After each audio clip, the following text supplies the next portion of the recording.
حسبنا اللہ ونعم الوکیل نعم المولا ونعم النصیر الحمدللہ بارئ الخلائق اجمعین والصلاة والسلام علی حبیب الہ العالمین ابی القاسم محمد اللہم صلی علی محمد المعصومین الذین ذهب اللہ عنہم الرجس وطہرہم تطہیرا اللہم صلی علی محمد واللعنۃ الدائمۃ الباقیۃ علی اعدائہم ومنکریہم وغاصبیہم وقاتلیہم من یومنا ھذا الى یوم الابد اما بعد قال اللہ سبحانہ تعالی فی کتابہ المبین بسم اللہ الرحمن الرحیم قل اذا سألک عبادی عنی فإنی قریب اجیب دعوت الداعی اذا دعانی فَلْيَسْتَجِيبُوا لِي وَلْيُؤْمِنُوا بِي لَعَلَّهُمْ يَرْشُدُونَ صدق اللہ العلی العظیم صلوات اللہم صلی علی محمد محمد۔ شب جمعہ کی مناسبت سے موضوع کا انتخاب دعا سے کیا، اس لیے کہ معصومین کا ارشادات ہیں کہ جمعے کے دن اور شب جمعہ اس میں دعائیں قبول ہوتی، تو دعاؤں کے قبول ہونے کا وقت شب جمعہ ہے، روز جمعہ ہے، عصر جمعہ ہے۔ اور مومنین سوال کرتے ہیں کہ دعاؤں کی قبولیت کے لیے تو دوسرا وقت یاد رکھیں کہ تمام اوقات نماز کا جو اول وقت ہے وہ بھی قبولیت دعا کا وقت ہے، اور سب اوقات سے افضل ترین وقت فجر کا وقت، فجر سے 15 منٹ پہلے جتنا نماز فجر سے قریب ہو، صبح سے قریب ہو، وہ دعا کی قبولیت کا بہترین وقت ہے۔ کیوں بہترین وقت ہے؟ اس لیے کہ جناب زہرا کا ایک لقب فجارہ ہے،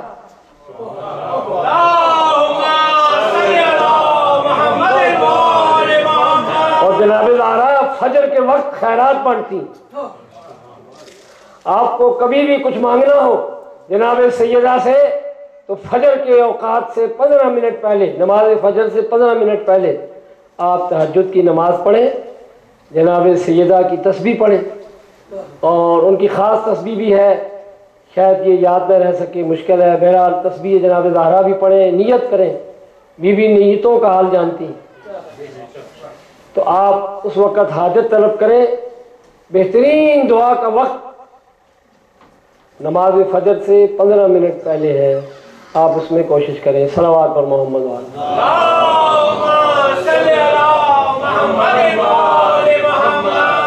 دعا کے بارے میں سورہ بقرہ کی آیت آپ کے سامنے تلاوت کی ہے۔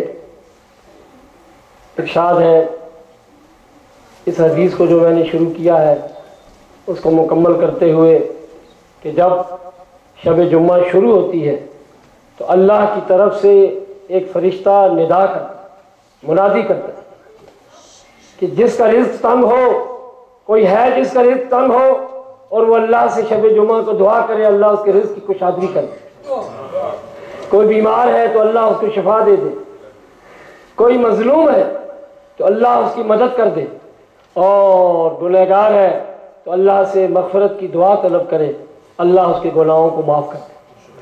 اور یہ عصر جمعہ تک فرشتہ منادی کرتا ہے کہ کوئی ہے اللہ سے دعا مانگنے والا،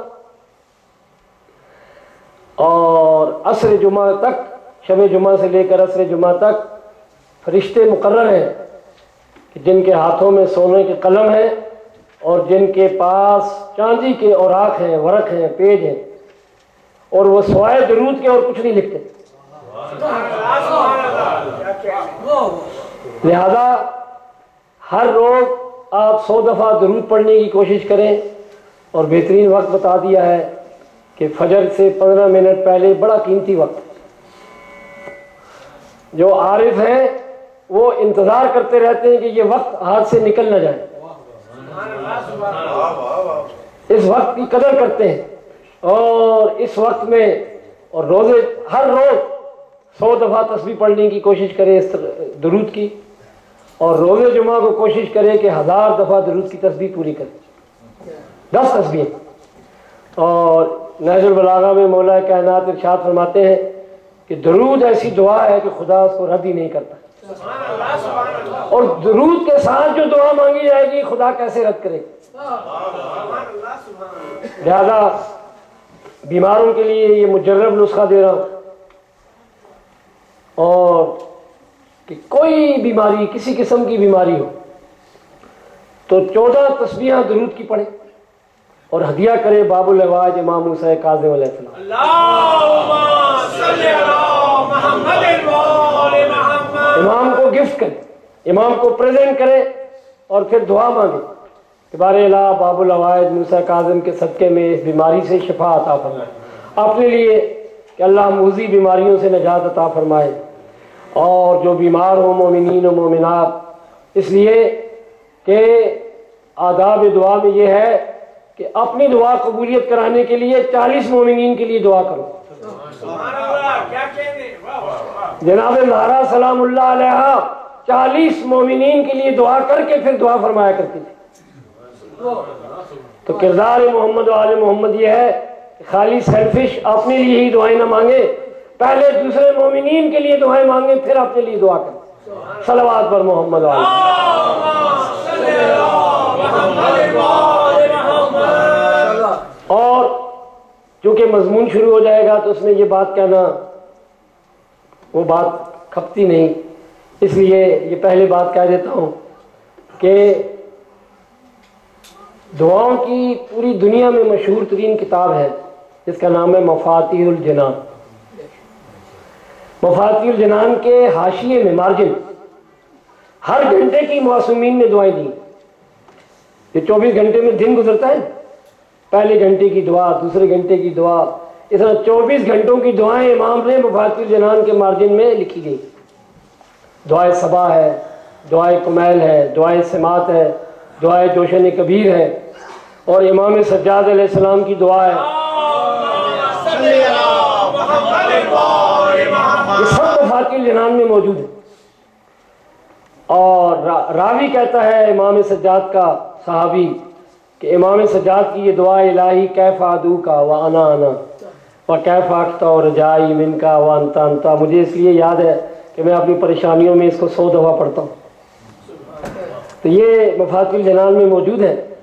تو راوی کہتا ہے کہ 100 دفعہ امام سجاد کی دعا پڑھ کر کوئی بھی دعا کرے، اگر اس کی قبول نہ ہو تو مجھ راوی پر لعنت کرے،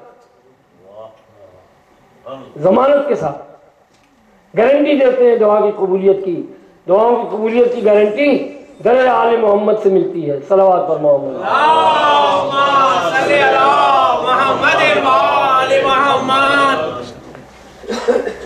تو اس آیت میں، سورہ بقرہ کی آیت میں ارشاد رب العزت ہے کہ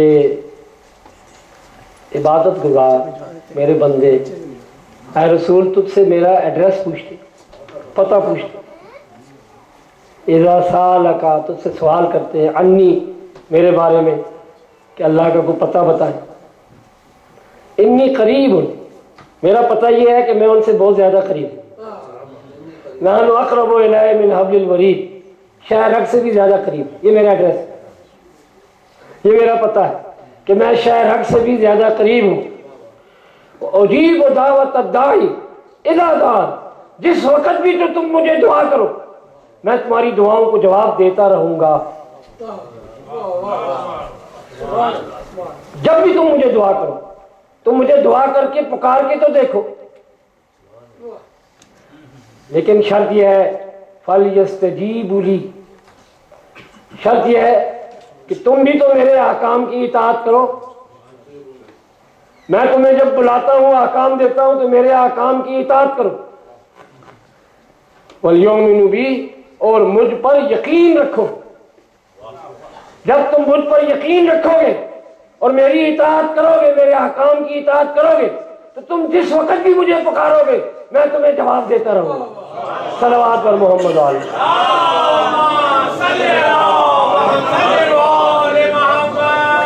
تو آداب دعا ہے، دعا کے آداب ہیں. پہلا ادب خدا نے اسی آیت میں یہ بتا دیا کہ جب میں تمہیں بلاؤں تو تم بھی تو جواب دو. یک طرفہ تو نہیں ہے کہ تم مجھے بلاتے رہو اور میں جواب دیتا رہوں، اور میں تمہیں بلاؤں تو تم جواب ہی نہ دو. یہ تو عدل کا تقاضا نہیں ہے. اس طرح تو نظام نہیں چلتا.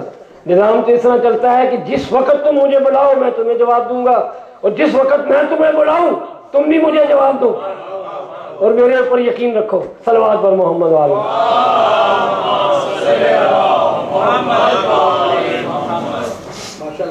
اللہ مومنین کو جزا دے. یہ شوق دعا ہے. تو فلسفہ دعا آج آپ کو بتاتا ہوں کہ دعا کا فلسفہ کیا ہے، فلسفی کیوں دعا کی جاتی ہے، دعا کی حقیقت کیا ہے. دعا کا فلسفہ یہ ہے کہ اللہ نے اس پوری کائنات کو چلانے کے لیے ایک نظام رکھا ہے جسے قانون فطرت کہتے ہیں. قانون فطرت سے تمام کائنات رواں دواں.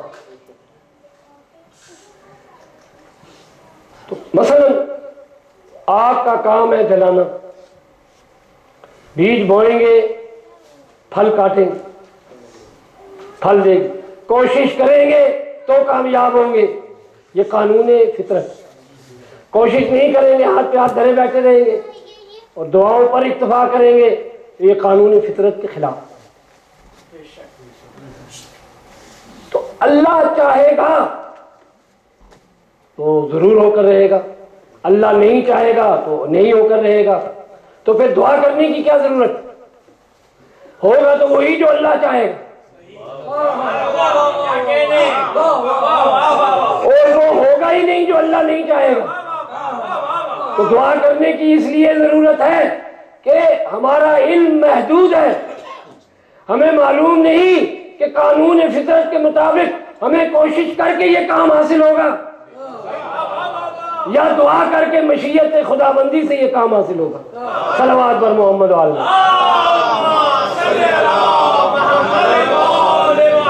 کیونکہ اللہ نے ہمارے علم کو محدود رکھا ہے، اس لیے ہمیں جو ہمیں تقاضا ہے، جو ہمیں ضرورت ہے، جو ہم حاجت پورا کرنا چاہتے ہیں، اس کے لیے قانون فطرت کے مطابق بھی اپنی کوشش پوری کریں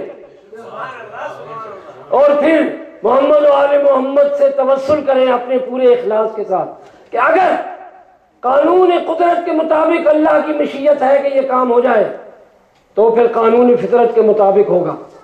اور اگر اللہ کی مشیت یہ ہے کہ قانون فطرت کوشش کے ساتھ ساتھ دعا بھی کرے تو دعا کے ساتھ ہوگا. اور پھر بھی اگر نہ ہوا تو اہل بیت کے الفاظ ہیں، بڑے قیمتی الفاظ ہیں. اہل بیت کے الفاظ یہ ہیں کہ ہر نماز ظہر کے بعد اس دعا کو پڑھا جاتا ہے کہ بار الہ کوئی میری حاجت نہیں مگر اگر اس میں بہتری ہے اور تیری رضا ہے تو اس حاجت کو روا فرما. کیونکہ علم خداوندی میں ہے کہ اس میں ہمارے لیے بہتری ہے یا نہیں. کیونکہ ہم ایک چیز کو بہتر سمجھ رہے ہیں، ہو سکتا ہے ہمارے لیے نقصان دہ. ایک چیز کو ہم اپنے لیے نقصان دہ سمجھ رہے ہیں، ہو سکتا ہے ہمارے لیے وہ فائدہ مند ہو. تو اللہ کے علم میں دعا کے ساتھ ساتھ یہ بھی کہے کہ بار الہ یہ میری خواہش ہے، یہ میری تمنا ہے، یہ میری حاجت ہے، تو اس کو روا فرما اگر اس میں میرے لیے بہتری ہے۔ تو آل محمد نے دوسرا آداب دعا یہ سکھائے ہیں کہ بار الہ اس میں میری بہتری ہو یا اس میں تیری رضا ہو۔ اگر تیری رضا نہیں ہے تو میں اپنی خواہشات کو پامال کر دیتا ہوں، میں اپنی حاجت کو کچل دیتا ہوں، پامال کر دیتا ہوں، لیکن تیری رضا کو سر آنکھوں بھی رکھتا ہوں۔ تو آداب دعا میں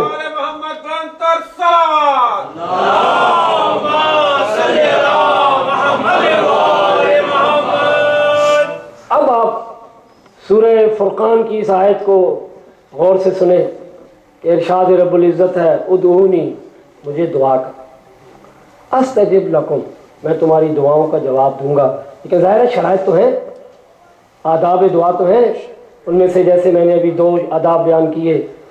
پھر فرمایا ان الذین یستکبرون عن عبادتی سیدخلون جہنم داخرین، جو دعا نہیں کرتے وہ میری بارگاہ میں تکبر کرتے ہیں۔ اس لیے کہ دعا اگر تمہاری قبول نہ ہو سکتا ہے تمہارے لیے بہتری نہ ہو، دعا تمہاری قبول نہ ہو سکتا ہے خدا کی رضا نہ ہو، تو پھر بھی دعا عبادت ہے، اور دعا میری بارگاہ میں عجز و احتیاط کا نام۔ تمہاری دعا نہ بھی قبول ہو تو میری بارگاہ میں تمہارا عجز کرنا، انکساری کرنا، تواضع کرنا، یہ رائگاں ضائع نہیں جائے گا۔ تو دعا جو ہے یہ بارگاہ الہی میں اپنی انکساری اور اپنی بندگی اور اپنے مخلوق ہونے کا اقرار کرنا ہے۔ صلوات پر محمد والا۔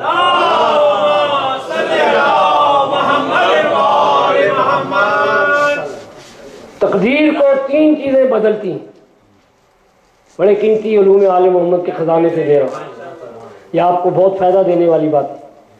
تقدیر کو 3 چیزیں بدل دیتی ہے۔ ایک صدقہ، ماشاءاللہ آپ نے بڑا حوصلہ افزائی کی۔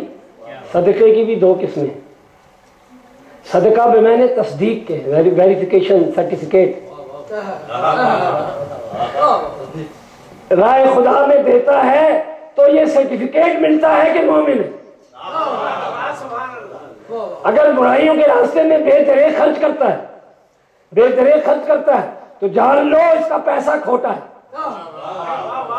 کہ نیک کاموں میں اس کا پیسہ لگتا ہی نہیں، تو کھوٹے پیسے کو خدا اپنی بارگاہ میں قبول ہی نہیں کرتا، کوئی بھی قبول نہیں کرتا۔ تو اس کا پیسہ اگر کھوٹا ہے، ابھی ایک واقعہ مولا کائنات کا ذہن میں آیا ہے، صلوات پر محمد علیہ۔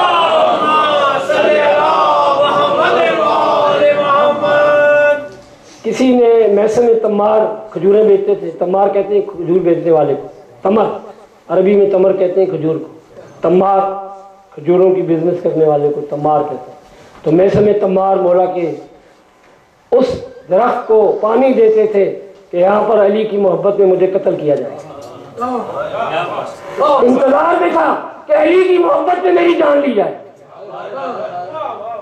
یہ میسن تمار مولا حاکم وقت ہے، ظاہری دنیاوی طور پر بھی، اور حاکم وقت کی حیثیت سے بھی، اور اپنے دوست میسن تمار کی دکان پہ کھجورے میں بیچتے، دوستی۔ حاکم وقت مولا کائنات اپنے مقام پر ہے، دوستی اور محبت اپنے مقام پر۔ دوستی میں تو بے تکلفی ہوتی، تکلفات تو وہاں ہوتے ہیں کہ جہاں پہ محبت نہیں ہوتی۔ تو مولا کائنات میسن تمار کی دکان پر کھجوریں بیچ رہے تھے، کسی نے کھوٹا درہم دیا اور کھجوریں لے گیا۔ تو جیسا دام ہوگا، جیسے پیسے ہوں گے، ویسے ہی اس کا اثر بھی ہوگا۔ بڑا گہرا جملہ کہا ہے، یہ وہ جنہوں نے 60 سال نجف اشرف میں درس دیا ہے، یہ ان کے جملے ہیں، آپ کے نصیب ہوئے۔ صلوات پر محمد والے۔ جیسے پیسے ہوں گے ویسا ہی اس کا اثر ظاہر ہوگا۔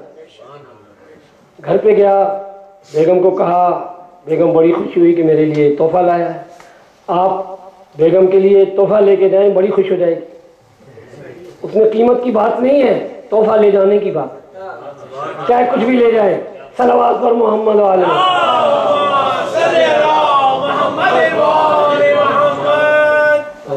بیگم بڑی خوش ہوئی کہ میاں میرے لیے تحفہ لایا. تحفے کے اندر بڑا اثر، بڑی کشش. رسول کے الفاظ ہیں کہ تحفہ محبت کو کھینچتا ہے، مقناطیسی طاقت رکھتا ہے تحفہ دینا. تو مومنین ایک دوسرے کو تحفے دیا کریں، اور مومنین اپنی بیگمات کو بھی تحفے دیا کریں تاکہ محبت کا ماحول بڑھتا جائے. صلوات پر محمد والے.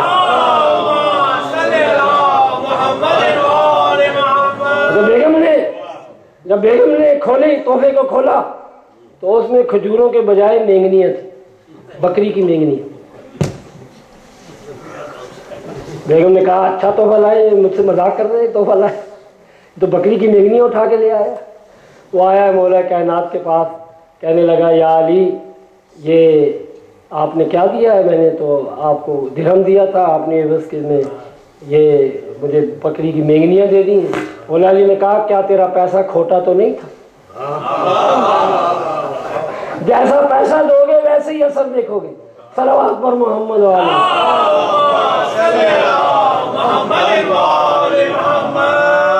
صدقہ بمعنی سرٹیفکیٹ کے، تصدیق کے. صدقہ بیل کے چیل نہیں ہے. بعض لوگ صدقے سے نفرت کرتے ہیں. صدقہ اس کے معنی تصدیق کے، سرٹیفکیٹ کے، سرٹیفائی کرنے کے، کہ یہ سرٹیفائی کرتا ہے صدقہ کہ یہ ایمان رکھتا ہے. اپنے پسینے کی کمائی کو جو اس نے پسینے سے حاصل کی ہے، حلال طریقے سے حاصل کی ہے، اس کو اللہ کے دین کے لیے، ادائے حسینی کے لیے خرچ کر رہا. تو یہ اس کی محبت کا ثبوت ہے. ثبوت کی وجہ سے اسے صدقہ کہتے ہیں. اور مالی واجبات جو ہیں دو قسم کے صدقات ہیں، ایک مستحب، ایک واجب. واجب جیسے زکوٰۃ فطرہ ہے، یا اناج پہ زکوٰۃ ہے، مویشی پہ زکوٰۃ ہے، یا خمس ہے. تو جب تک واجب ادا نہ کرے صدقہ مستحب کا اثر ہی نہیں ہوتا. اگر کسی کے ذمے واجبات ہیں وہ واجبات ادا نہیں کرتا، وہ مرغی کا انڈا دے دیتا ہے صدقے. تو نہج البلاغہ میں مولا کائنات فرماتے ہیں لا تقربا بالمستحبات اذا تضر الواجبات. لاکھوں مسائل اس مولا کے ایک جملے میں حل ہو گئے کہ جب واجبات کو نقصان پہنچے تو مستحبات کوئی عبادت نہیں، اس سے کوئی تقرب الہی نہیں. صلوات پر محمد علی.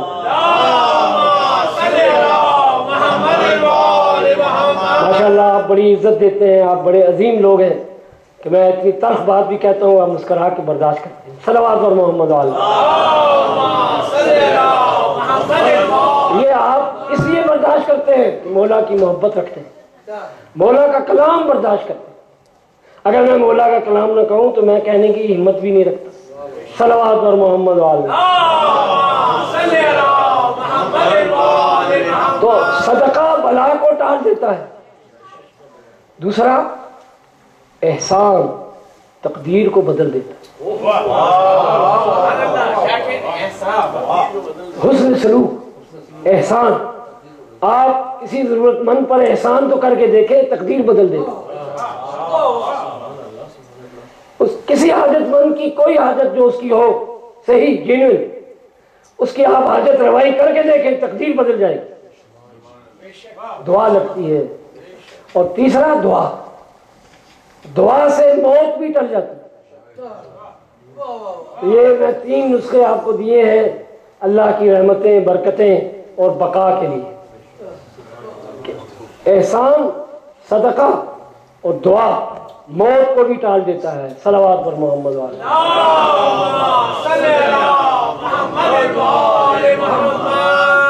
تو اللہ کے الفاظ یہ ہیں کہ ما یابو بیکم ربی لولا دعاؤکم. اگر تم اپنی بندگی کا اظہار نہیں کرو گے، اپنی عاجزی اور انکساری کا خالق کی بارگاہ میں اظہار نہیں کرو گے تو اللہ کو بھی تمہاری پرواہ نہیں.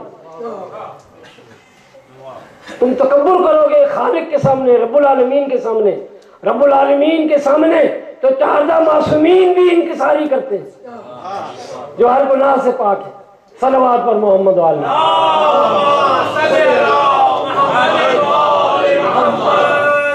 حضرت موسیٰ علیہ السلام کو آداب دعا میں بات کر رہی ہے، انشاءاللہ فضائل میں بھی آئے گی، مسائل میں بھی آئے گی، لیکن تھوڑا سا اخلاق کی طرف.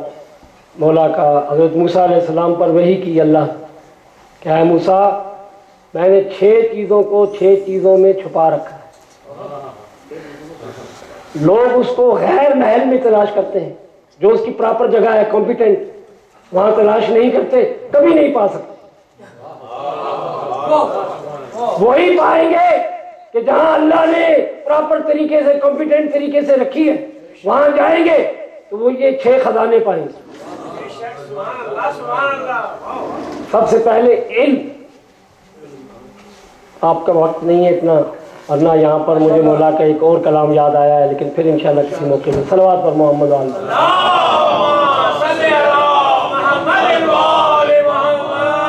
اللہ نے موسیٰ کو وحی کی کہ میں نے علم کو بھوک میں اور سفر میں چھپا رکھا ہے.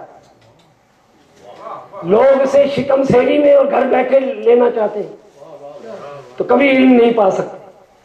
یہاں بھو سے مراد شوق ہے، علم کا شوق، شوق علم. شوق علم ہوگا تو علم کو پائے گا، شکم سیری میں علم نہیں ملے گا. صلوات پر محمد وآلہ.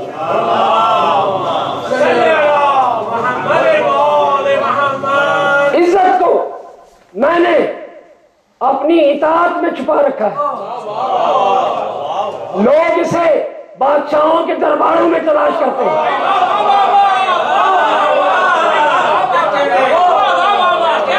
عزت نہیں پائیں گے. راحت کو میں نے اپنی یاد میں چھپا رکھا ہے. لوگ اسے موسیقی میں اور نشے میں تلاش کرتے ہیں.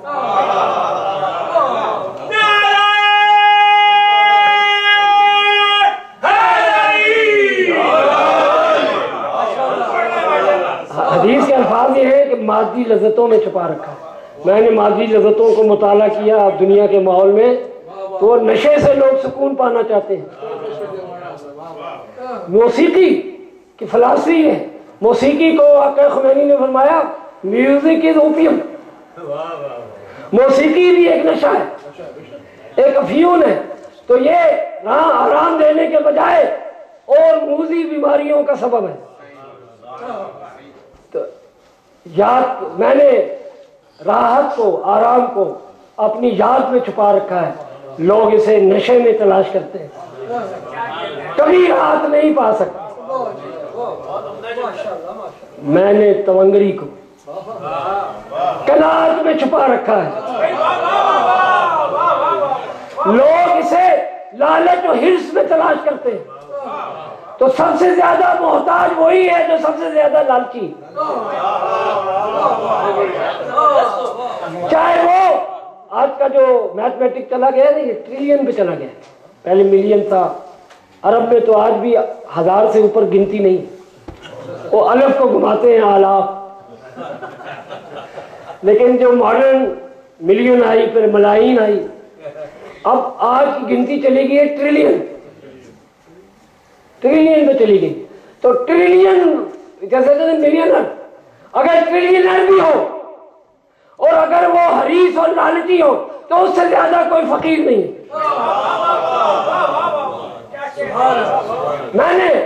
میں نے تونگری کو قناعت میں چھپا رکھا ہے. لوگ اسے حرص اور لالچ میں تلاش کرتے ہیں، کبھی تونگری نہیں پا سکتے. اب ہمارے موضوع کا جملہ آیا ہے، میں نے دعاؤں کی قبولیت کو لقمہ حلال میں چھپا رکھا ہے.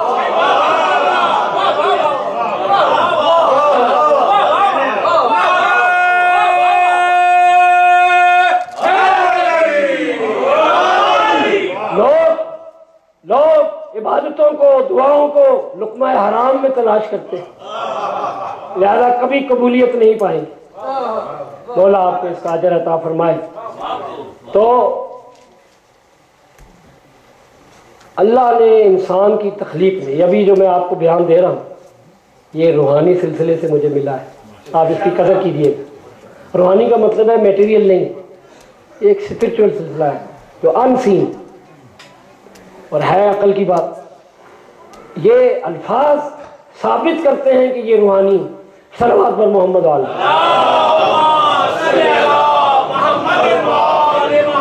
انسان کی تخلیق کے اندر اللہ نے دعاؤں کا روح قرار دیا ہے۔ انسان اپنے اخلاص اور اپنے اعمال کی روح سے اپنی دعاؤں کو زندہ کر سکتا ہے۔ انسان اپنی بدعمالیوں اور بدنیتوں کی وجہ سے اپنی دعاؤں اور عبادتوں کو مردہ کر دیتا ہے۔ تو رسول خدا صلی اللہ علیہ وسلم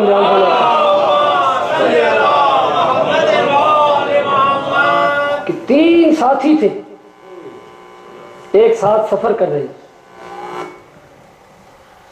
بہت تیز آندھی آ گئی، تیز بارش ہو گئی، اب انہیں پناہ لینے کی ضرورت پڑی۔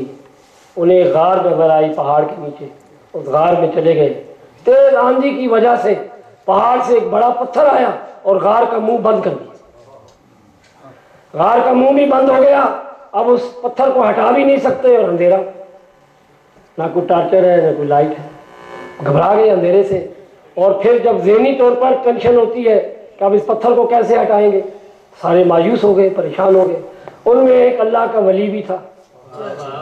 اللہ کے ولی کسی حالت میں مایوس نہیں ہونے دیتے۔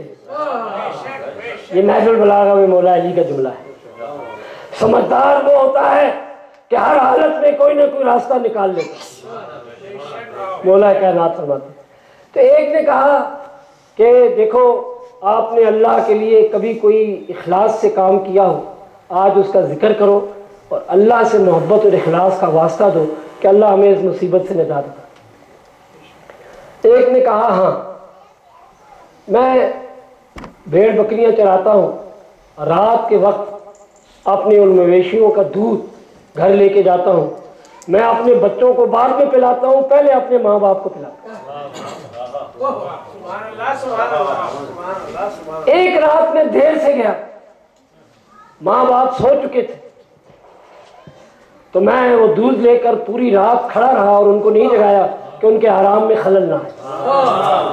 بارے الہ، یہ عمل میں نے تیری رضا کے لیے کیا تھا، تیری خوشنودی کے لیے کیا تھا، تو جانتا ہے اگر تو نے اسے قبول فرمایا تو اس پتھر کو ہٹا دے۔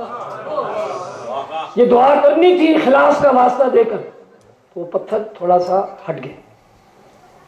دوسرے نے کہا کہ میں چچا کی بیٹی سے بڑا پیار کرتا تھا، ایک دن میں نے چچا کی بیٹی کو کہا کہ بھئی مجھ سے ملاقات کر لو۔ یہ کیسا پیار ہے کہ وصال نہ ہو، ملاقات نہ ہو، دیدار ہونا چاہیے۔ تو محبوبہ نے شرط رکھی کہ اس صورت میں، یہ رسول خدا فرماتے، میں نے ایک دفعہ سنسر کرنے کی کوشش کی، پھر میں نے کہا رسول کے بیان کرنے میں حکمت ہے، مجھے سنسر کرنے کی کیا مجال ہے۔ صلوات پر محمد والی۔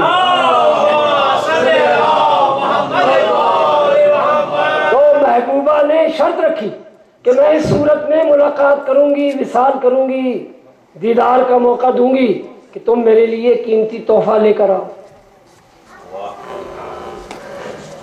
وہ قیمتی تحفہ لے کر گیا اور اس سے اپنی گناہ کی خواہش کا اظہار کیا۔ وہ کہنے لگی اللہ سے ڈرو اور مجھے رسوا نہ کرو۔ کہہ رہے اس حسن و شباب کے منظر میں جب اس نے اللہ کے خوف کا ذکر کیا تو مجھ پر ایسا خوف طاری ہوا کہ بار الہ تیرے خوف کی وجہ سے میں گناہ سے باز آ گیا، اور وہ تحفہ بھی میں نے اس کو دے دیا۔ بار الہ یہ تیری رضا کی خاطر، تیری خوشنودی کے لیے میں نے گناہ چھوڑ دی۔ میں نے غور کیا کہ اگر سنسر کرتا تو مشن ہی فیل ہو جاتا۔ صلوات پر محمد وآل محمد۔ بار الہ تیری خوشنودی کی خاطر میں نے گناہ کو چھوڑا، بار الہ تیری رضا کی خاطر کیا ہے، اس اخلاص کے صدقے میں اس پتھر کو ہٹا دے۔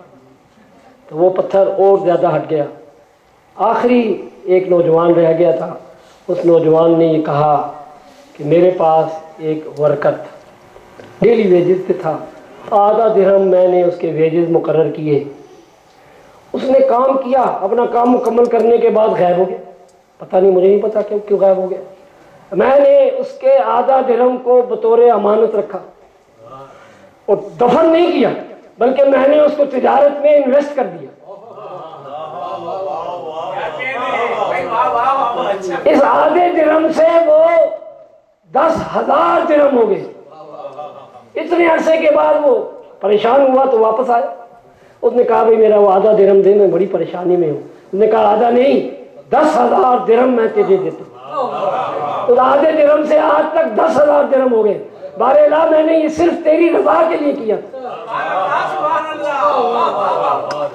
اگر تو نے اسے قبول فرمایا تو پتھر کو ہٹا دے، تو وہ پتھر جس کو کوئی طاقت نہیں اٹھا سکتی تھی، وہ پتھر اٹھ گیا۔ اب اللہ نے قرآن میں آیت نازل فرمائی، من یتق اللہ، جو بھی تقوی اختیار کرتا ہے، اللہ کے لیے اخلاص سے عمل کرتا ہے، اپنے عمل میں اخلاص کو اپنے عمل کی روح بنا دے، آپ کا عمل زندہ ہو جائے گا۔ اخلاص کو دعاؤں کی روح بنا دے، آپ کے اخلاص اور محبت الہی سے عبادتیں اور دعائیں زندہ ہو جائیں گی۔ تو اللہ نے آیت نازل فرمائی کہ جو اللہ کا خوف رکھتا ہے، اخلاص رکھتا ہے، یجعل لہ مخرجا، اللہ اس کے لیے کوئی نہ کوئی راستہ نکال ہی دیتا ہے۔ وَيَرْزُقُهُ مِنْ حَيْثُ لَا يَحْتَسِبُ، اور اس کو وہاں سے عطا کرتا ہے جہاں سے اس کا وہم و گمان بھی نہ ہو۔ صلوات پر محمد علیہ۔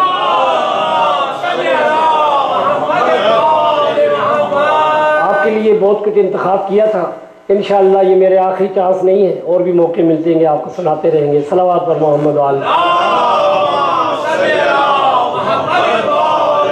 تو بس یاد رکھیے گا کہ مفاتیح الجنان، اس کے خود مضمون کے اندر بھی اور اس کے مارجن میں بھی تمام ائمہ سے جتنی بھی دعائیں ہر گھنٹے کے لیے، ہر حاجت کے لیے، ہر کام کے لیے، یہ اردو میں بھی موجود ہے، انگلش میں بھی میں نے دیکھی، نیو جرسی انگلش میں بھی مفاتیح الجنان موجود ہے، اردو میں، عربی کا بھی ترجمہ اردو میں بھی ہے، انگلش میں بھی۔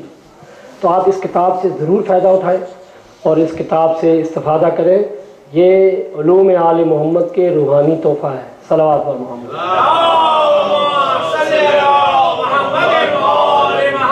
اب میں آپ کو فضائل و مصائب پہ لے جاتا ہوں، موعظہ آواز نصیحت بہت ہو گیا۔ صلوات پر محمد وعلیہ۔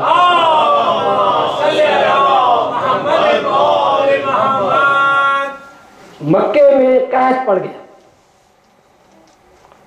سارے صوفیاء کرام، مشائخ اعظام، پاکستان میں ایک نئی اصطلاح چل پڑی ہے مشائخ اعظام، تو صوفیاء کرام، مشائخ اعظام بڑی دعائیں منگوا رہے، رائے میں اجتماع ہوتا ہے دعا کر،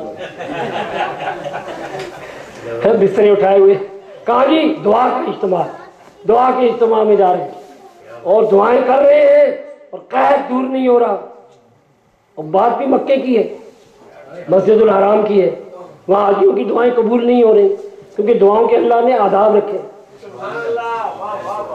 آداب کے ساتھ، اخلاص کے ساتھ ہو، رضا الہی کے ساتھ ہو، مصلحت کے ساتھ ہو، اور توسل ہو اللہ کے اولیاء سے۔ تو وہ صوفیاء کرام، امام سجاد، امام زین العابدین علیہ السلام ناکے پر آئے، خوبصورت جوان، اور کہا کہ آپ دعا فرمائیں کہ قحط دور ہو جائے، بارش برسے۔ تو امام سجاد نے فرمایا تم میں کوئی اللہ کا ولی نہیں جو دعا کرے اور اس کی دعا قبول ہو جائے؟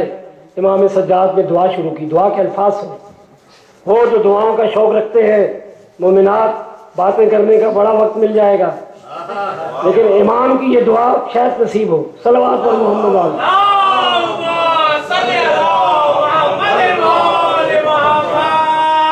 تو امام سجاد کی دعا کے الفاظ یہ ہیں، امام سجاد فرماتے ہیں کہ بار الہ، اس محبت کا واسطہ جو تجھے مجھ سے ہے، اس محبت کا واسطہ جو تجھے مجھ سے ہے، تیری محبت کھینچ کر مجھے کعبہ میں لائی، آپ جو مجلس عزائے حسین میں اپنا وقت دیتے ہیں، بڑی قربانی، بڑے مصروف ہوتے ہیں، دور دور سے سفر کر کے آتے ہیں، اور ماشاءاللہ شوق ہے سننے کا مولا کے فضائل کا، مولا کے علوم کا، تو یہ وہ محبت ہے جو مولا نے آپ کے دل میں اپنی محبت ڈالی، وہ مولا کی محبت آپ کو کھینچ کے لاتی ہے۔ یہ جو دنیا پرست ہے نا، حیران ہوتے ہیں کہ یہ مولا کے کام میں کیوں اس قدر آگے آگے ہے، ان کو سمجھ میں نہیں آتا کہ یہ آل محمد کی محبت ہے جو کھینچ کر لے آتی ہے، اور مولا کی محبت ہے جو خدمت کرا رہی ہے۔ صلوات پر محمد علیہ۔ بس یہ سجاد کا دعا کرنا تھا کہ بارش برسنے لگی اور پورا شہر مکہ جل تھل ہو گیا، قید دور ہو گیا۔ تو دعاؤں میں اب میں آپ کو حضرت ابراہیم کی دعا سورہ شعراء قرآن سے سناتا ہوں۔ سورہ شعراء میں اللہ نے ذکر کیا، حضرت ابراہیم کا 26 سورہ ہے، 84 آیت ہے، ذکر کیا۔ حضرت ابراہیم نے اللہ کی بارگاہ میں دعا کی، وَاجْعَلْ لِي لِسَانَ صِدْقٍ فِي الْآخِرِينَ۔ بار الہ، حضرت ابراہیم وہ پیغمبر ہے جس کو اللہ نے شیعہ کہا ہے، اور شیعہ کہنے سے پہلے کہا کہ ابراہیم نہ یہودی تھے نہ نصرانی تھے، بلکہ وہ اللہ کے دین خالص پر تھے۔ پھر کہا ابراہیم الشیعہ تھے، تو معلوم یہ ہوا شیعہ دین خالص پر ہوتا ہے۔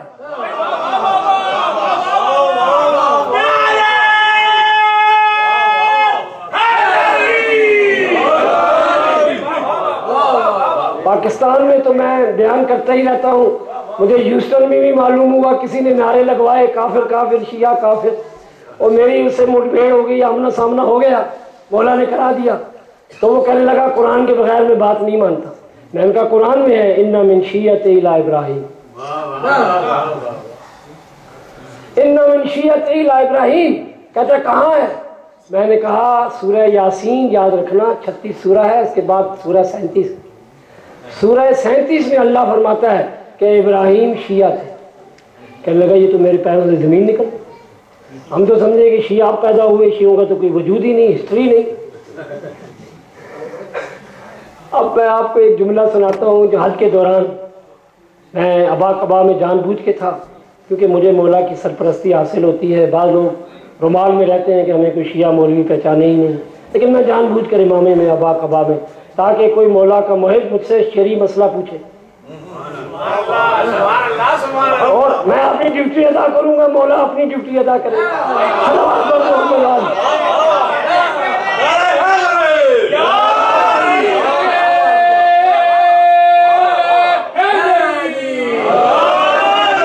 وہ پاکستانی میڈیکل مشن کی طرف جا رہا تھا، دھاڑ میں درد تھا، تو میں نے اس سے پوچھا عرب سے، جوان عرب سے، کہ بھائی یہ میڈیکل مشن کدھر ہے؟ تو اس نے مشن کا جواب تو نہیں دیا، کہتا ہے کافر شیعہ کافر۔ میں رکیا، میں نے کہا بھائی کیوں کافر؟ کہنے لگے اس لیے کافر کہ علی کو مانتے۔ ٹھیک، میں نے کہا قرآن میری جیب میں ہے، اور یہ ایران کا چھپا ہوا نہیں، عراق کا چھپا ہوا نہیں، ملک فہد کا چھپا ہوا، آپ ہی کی سرزمین کا چھپا ہوا میں جیب میں رکھتا ہوں، اور یہ دیکھو کہ علی ابن ابی طالب اللہ نہیں ہے، اللہ علی ہے۔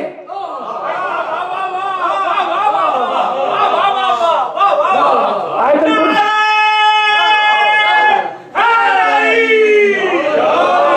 الکرسی میں آپ پڑھتے ہیں نا، ہوول علی العظیم، رمضان کی دعا میں نہیں پڑھتے یا علی ہو یا عظیم ہو، تو اللہ علی ہے، تو پھر اللہ سے بھی نفرت کرو، معاذ اللہ اللہ کو کیا کہہ سکتے ہو؟ پھر اپنے آپ کو مومن یا مسلمان کیسے کہلوا سکتے ہو؟ تو حضرت ابراہیم نے سورہ شعراء میں دعا فرمائی کہ بار الہ آخرین تک، رہتی دنیا تک میرے لیے ذکر خیر لسان صدق بنا، میرے لیے رہتی دنیا تک لسان صدق ذکر خیر کو باقی رکھ، رہتی دنیا تک ذکر خیر میرا جاری رہے، لسان صدق جاری رہے۔ سورہ مریم میں یہ سوال کا جواب ہے، کہتے ہیں کہ علی کا نام قرآن میں دکھاؤ۔ سورہ مریم میں اللہ نے جواب دیا جعلنا لہم لسان صدق علیا، اے ابراہیم رہتی دنیا تک ہم نے تیرے ذکر کو علی کی صورت میں باقی رکھا۔ اور امام حسن عسکری علیہ السلام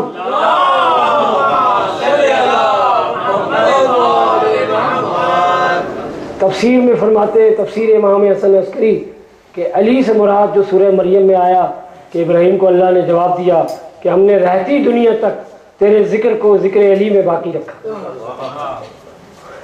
تو رہتی دنیا تک آپ کا ذکر باقی رہے گا، اور وہ ذکر علی ابن ابی طالب۔ وہ اس لیے کہ قرآن کو بدل دیتے ہیں، خود کو نہیں بدلتے۔ یہ علامہ اقبال کے کلام میں سے ہے کہ قرآن تو بدل دیتے ہیں، اپنے آپ کو نہیں بدلتے، لہذا ان کو بدلنے کی پرانی مرض ہے۔ تو اس مرض کے علاج کے لیے میں نے آپ کو انجیکشن دے دیا کہ امام فرماتے ہیں کہ لسان صدق علیہ سے مراد علی ابن ابی طالب، اور یہ آیت اللہ علی نقی نقل لکھنوی کی تفسیر فصل الخطاب میں انہوں نے یہ جملہ، میں نے ان سے یہ پڑھا ہے کہ سورہ مریم میں جو اللہ نے کہا کہ لسان صدق ہم نے علی کو بنایا، وہ علی ابن ابی طالب صلوات اللہ۔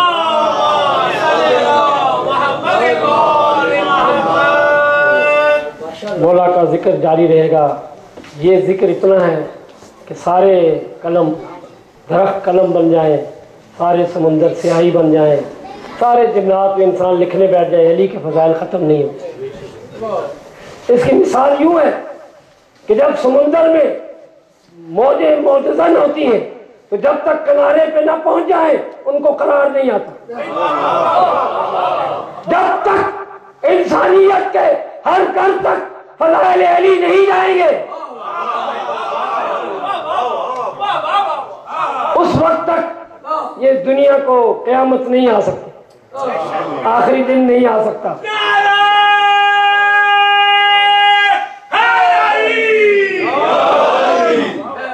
میں پنجابی کا جملہ نہیں پڑھتا، شاید بہت سارے لوگوں کو ناگوار گزرے، لیکن اگر آپ کہیں تو پڑھ بھی دیتا ہوں، اور میں اردو کا جملہ پڑھ دیتا ہوں۔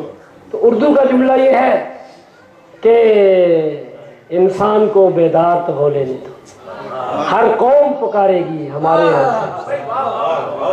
اور نصرت فتح علی خان کہتے ہیں آج نہیں تو کل سارے علی علی کہنے گے۔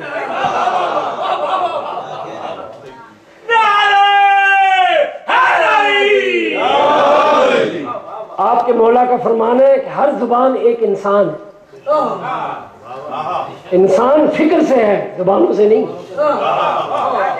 تو ہر انسان، آپ کسی زبان میں بات کریں آپ اس جگہ کے انسان، تو زبانوں سے مت تعصب کریں، جی فکر سے محبت کریں، اور غلط فکر سے نفرت کریں۔ صلوات پر محمد علیہ۔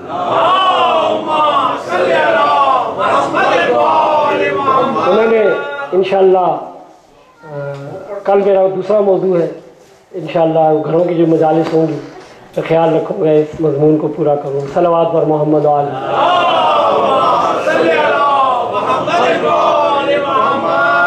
مولا کے ماتم کرانے والے آ چکے ہیں۔ مولا عزاداروں کو جناب سیدہ فاطمہ زہرا کی دعا ہے، دعا پر گفتگو ہو رہی ہے، یہ مجلس بھی ایک صورت دعا ہے،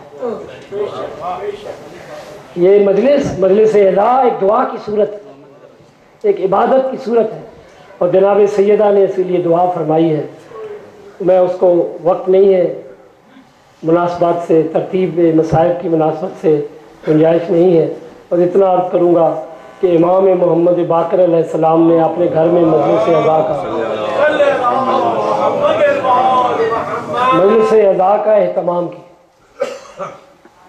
امام کا صحابی ابو بصیر مرثیہ ذاکر کا سن کے اہل بیت بھی ذاکروں سے مرثیہ سنا کرتے تھے، ذاکر سے مرثیہ سن کے اپنی آنکھوں پر رومال رکھ کے رو رہا۔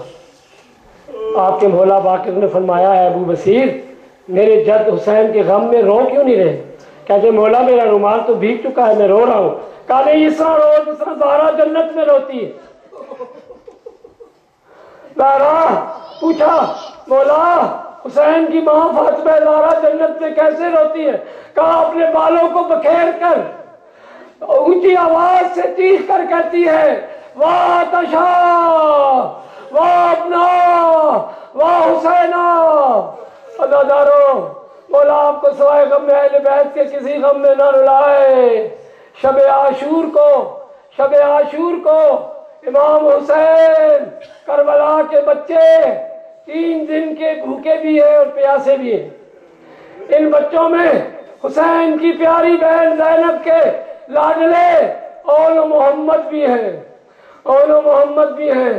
عزادارو شب عاشور حسین اپنی بہن زینب کے خیمے میں آئے، دیکھا کہ زینب اپنے سینے پہ اول محمد کو لٹا کر کچھ کہہ رہی ہے۔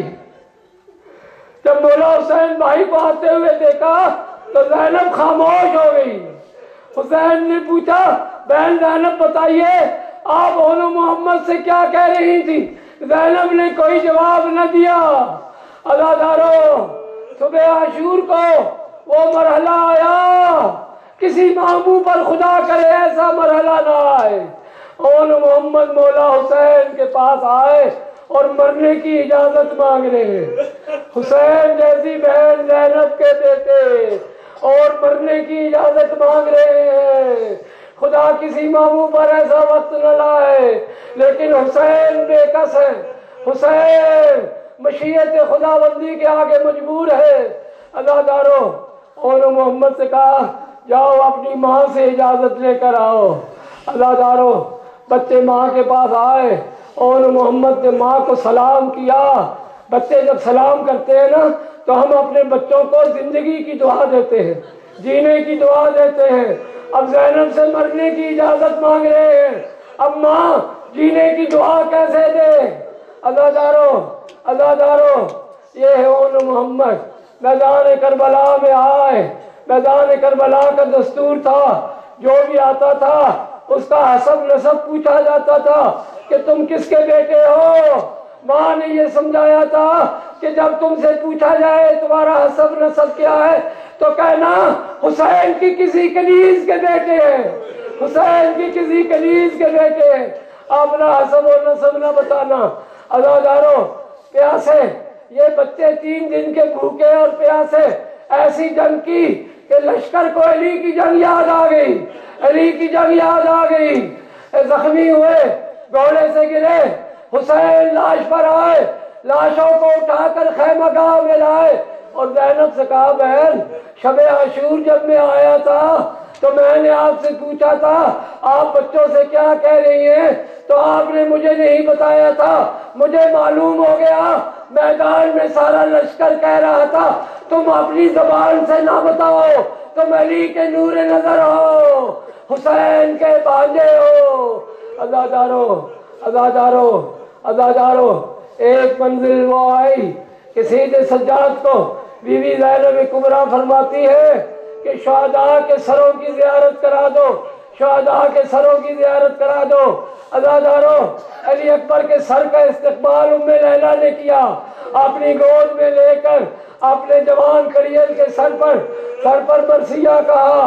ام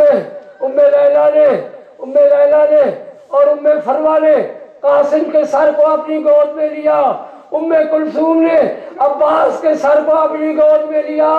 جب اول محمد کے سر آئے تو استقبال کے لیے کوئی آگے نہ بڑھا، کہا گیا کہ اس کا کوئی وارث نہیں ہے۔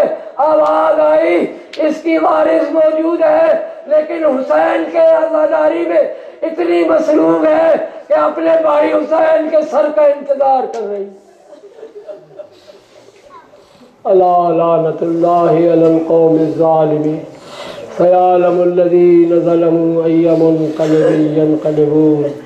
بار الہ شہداء کربلا کی عظمت کے صدقے میں ماتمداروں کو